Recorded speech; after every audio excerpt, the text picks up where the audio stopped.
Yo, what is up YouTube? It's your boy TPG back at again with another One Piece video. Today we're going to be doing a tier list for set 4, Kingdoms of Intrigue. This is coming out in September, and we have a lot of cool new leaders and decks to play around with, so I want to sort of give you guys my initial opinions on these. If something drastic changes in the future with either the format or a ban list, or just I'm like, oh, one of these leaders was drastically worse or drastically better than I thought, who knows, maybe I'll make another tier list sometime during set 4. But for now, this is what we got and this is what we're going with, so let's hop right in.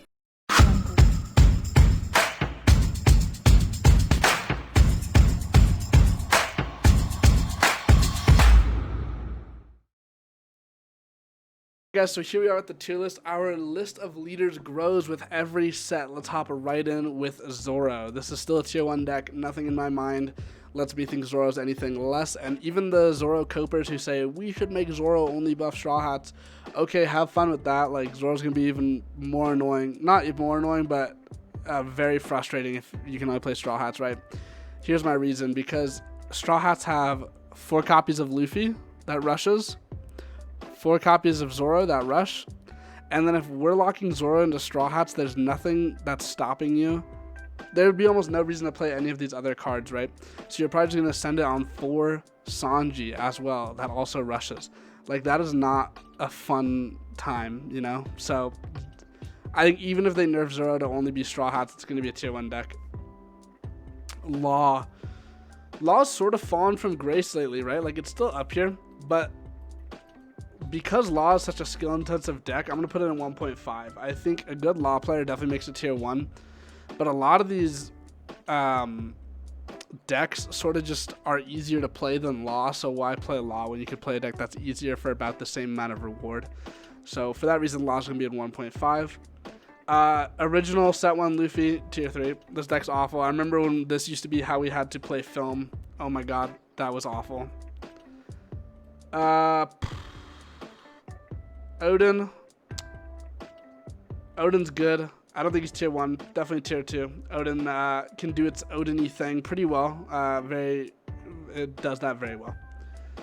Doflamingo, this will not be the last we see of Doflamingo. We're actually going to see him again later in the tier list. Tier 1, I think Doflamingo is still a really good deck. Ripping that Jinbei off the top, sure it comes in rested, but not like your opponent's really going to want to out your Jinbei. So now you're just going to have this Jinbei swinging for 5 every turn. Good deck, good deck. Blurple Kaido, tier 3. This deck's always been tier 3, always will be, and right next to him is going to be Blurple Croc. There was a time when I thought Blurple Croc was really cool. It played like this interesting Mega Zoo deck, but the game was a lot slower back then, and Croc really just can't stand up with the crowd anymore. But, we have 3 Croc leaders, so maybe one of them will be good, right? Copium. King is still King tier. This is the worst deck in the game. Please do not play pure King. This deck's like ass cheeks. I don't know what else to say. Newgate's still tier 1. They keep hitting this deck and it still just lives, right? Red's just so strong. I don't know how you really stop Newgate from being good other than power creep the hell out of it, which, we're going to see. Garp.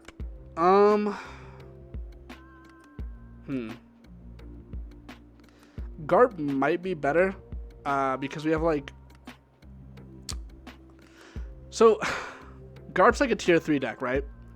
But because it's red-black, and I'm pretty sure we don't have any other red-black leader, it allows us to do something kind of unique. It's sort of like Dofi, which we'll get to later, in which before you were just playing a worse Straw Hat deck because Garp you just played with Straw Hats. I honestly could not tell you what Garp does. All that matters is its colors. It's blue-black. What this allows us to do is now that we have black Straw Hats coming in this set, we can play a red-black Straw Hat deck with just a lot more targets, with things like the Luffy, the Dressrosa Luffy, and the rest of the black Straw Hats in that set, as well as the black Straw Hat starter deck as well. So Garp might be like a little better. It's still probably tier 2. I think there has to be more to do with Garp, and I'm actually going to read its effect really quick. Alright, so Monkey D Garp says, your turn. When this leader or one of your characters is given a Dawn, give up to one of your opponent's characters with a cost of 7 or less, -1 cost during this turn. Okay, so that does nothing. Actually, maybe with some of the black Straw Hats that could do something. I don't know. It's not very good. But the fact that you can play more Straw Hats now is probably okay. Kinemon's good. tier 2 still, right by Odin. Blue, green Sanji, how they intended us to play film. Sorry, buddy, you're tier 3. Ivankov, how the mighty have fallen. Ivankov's probably tier 2 now. I just don't see it being able to compete anymore, so we're going to put it in tier 2. Magellan, same as Ivankov, sort of in this weird tier 2 area. I think it's probably worse than Kitamon and Odin, but it's still pretty good, actually, like pretty okay. Z, the original way we played film back in the day with purple. Z's. So the argument before was Z allowed you to play some decent film cards, but now like he's tier 3 because we have Dofi, and Dofi's actually like really cool. Smoker. So Smoker is right now probably the best black leader, right? I think Smoker does a lot for the deck, but in the current metagame, or in this set, we get Isho. Now Isho is green black, but you probably don't really use too much of the green stuff. Like maybe you could use Law or something. I don't really know. But you do get to, I guess you could play the film package. Could be something. But we get a better Smoker in Isho. So Smoker's tier 2 now. Ace, I actually think Ace is super cool, and I like this. It's a leader-centric deck. It did pretty good in Japan, but it sort of fell from grace here. I actually think it has a lot of potential. I'm going to put it in tier 1.5. That might be my hot take for the list. Kuro.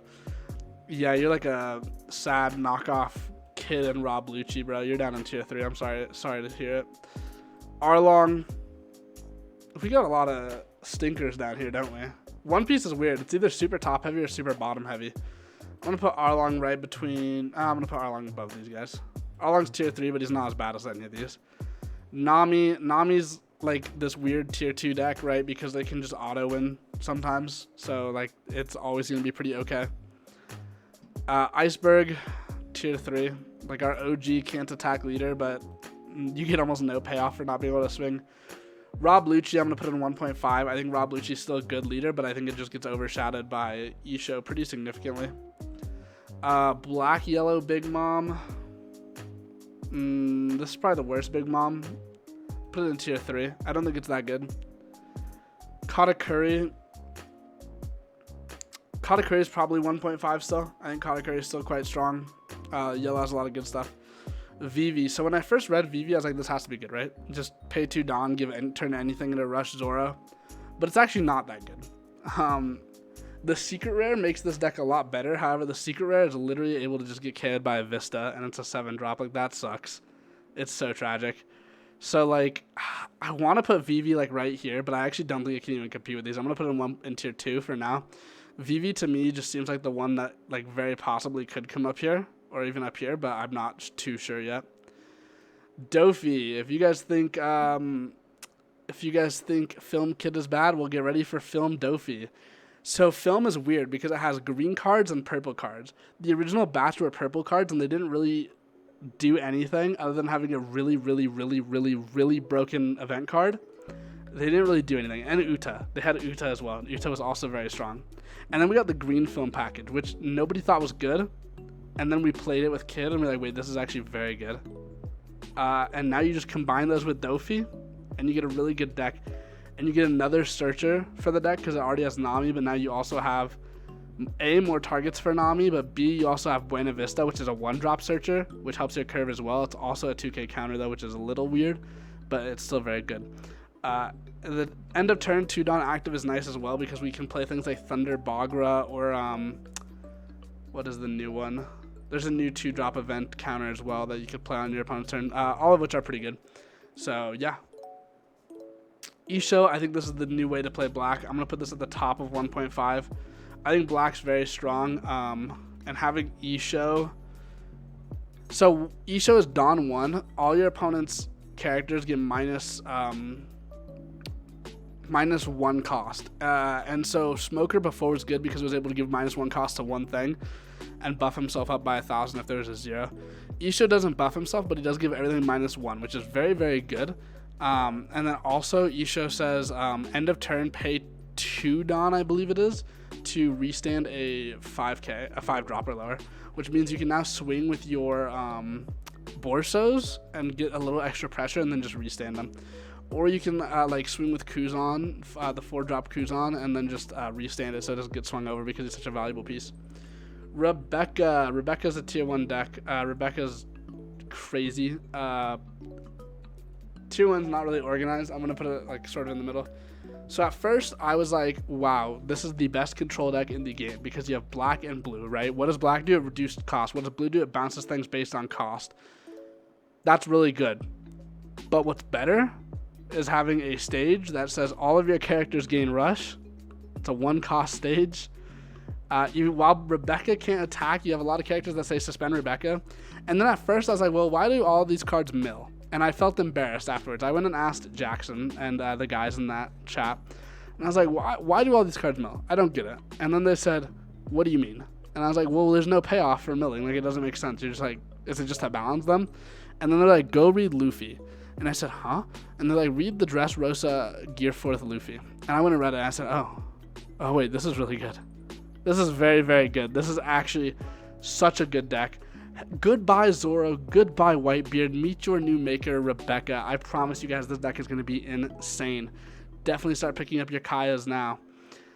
Queen, I think Queen has some unique stuff going for it. I think the new Kaido is pretty strong. The problem is, right, I don't think it's as good as the rest of some of the other yellow or blue leaders. I'm going to put it in tier 2 for now.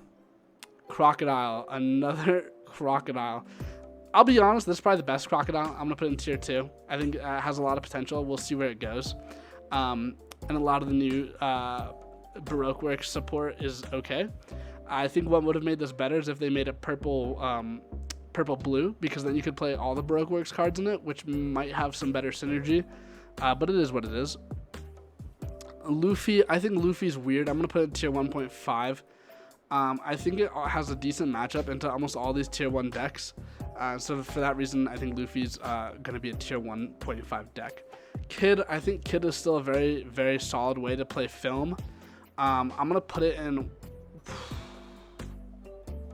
You know what? I'm going to put it in 1. I actually think Film Kid still has something going for it that Dofi doesn't, and that's the pressure of the leader, the extra leader swing. The little more flexibility in what you can do because of that. So we're going to put it in tier 1. Blue Crocodile, you're bad, bro. You're bad. You can go down here with Blurple Crocodile. I'll put it above it. It has a game plan that it wants to do. It's just not good. Purple Kaido. How the mighty have fallen. Onigashima is still a broken card, but compared to what we have nowadays, I don't know if... Okay, it's definitely better than Garp. I'm not going to lie to you. I'm just putting Garp there because I don't feel like it belongs in tier 3. Purple Shanks. This might be king tier. It's crazy to me they made a Shanks card that's this ass cheeks. Unfortunately, I think it's still better than a decent amount of these decks in tier 3. We'll put it above Luffy. Sakazuki, definitely the worst black leader. Maybe about the same as Garp, but at least Garp got new support, so I can move it up a tier. We'll put Sakazuki down here by Crocodile. Big Mom. I think Big Mom is actually probably the best yellow leader at the moment.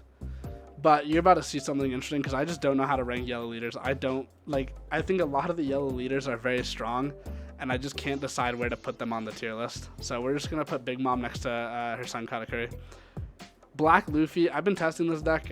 It's fun, but it doesn't really add anything. Like, you would probably just play Isho over it. Isho, maybe Smoker. Rob Lucci is basically its own deck, so probably not Rob Lucci. But, like, it's probably better than Eva, so I'll put it right here. I'll put Black Luffy there. And then finally on the tier list, we have Yamato. Yamato, again, is going to go with the rest of the yellow leaders that I can't figure out how to rank. Yamato, actually, I'm going to put Yamato above Katakuri.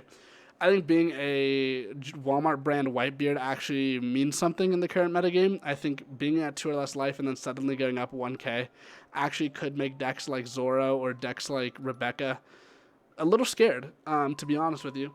And you play so many 2k counters. The biggest thing with Yamato is you don't really have anything you want to put on board except for 4 drops and 7 drops. And so it's a little awkward on curve, right? Because you can't drop a 4 drop and a 7 drop on the same turn. So you're just going to sort of drop like a 4 drop and then like another 4 drop and then like leave 2 active Dawn. or like a 4-drop and then like attach them Dawn and swing. Like it's very awkward, but you do have a lot of 2k counters, and it's a 6k leader at times, which makes it pretty good. And that's it for the tier list, guys. I really hope you enjoyed. Let me know your thoughts in the comments down below. Let me know if there's anything you thought I got wrong or anything that you would change differently. That being said, I will have this tier list in the description as well, so you can use it with your friends and all of that. Yo, what up, guys? I hope you enjoyed this video. Thank you so much for watching. If you like what you see, don't forget to check out the links in the description down below for more places you can view me. We stream almost all of our videos live, including this one over at twitch.tv/truepaingaming. Thank you guys so much for watching. Peace.